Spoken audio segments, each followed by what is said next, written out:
माहिती आहे काय, अमेरिकेने हिरोशिमावरती बॉम्ब टाकून यावर्षी 80 वर्ष पूर्ण होत आहेत। 6 ऑगस्ट 1945 रोजी अमेरिकेने जपानच्या हिरोशिमा या शहरावरती लिटिल बॉय नावाचा युरेनियम फिशन बॉम्ब टाकला होता आणि पुन्हा 3 दिवसांनी 9 ऑगस्ट 2045 रोजी नागासाकी या शहरावरती फॅट मॅन नावाचा अणुबॉम्ब टाकलेला होता।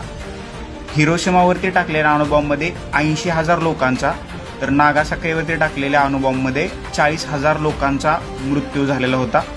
या बॉम्बिंगमुळे दुसऱ्या महायुद्धाचा शेवट झाला आणि अखेर मग जपानने 14 ऑगस्ट 1945 रोजी माघार घेतली आणि दुसरं महायुद्ध संपलं। आता माझा प्रश्न असा आहे, भारताने आण्विक युद्धाचा धोका नष्ट करण्यासाठी कोणत्या महत्त्वाच्या 2 स्टेप उचललेल्या आहेत? या प्रश्नाचं उत्तर कमेंट बॉक्समध्ये कमेंट करा।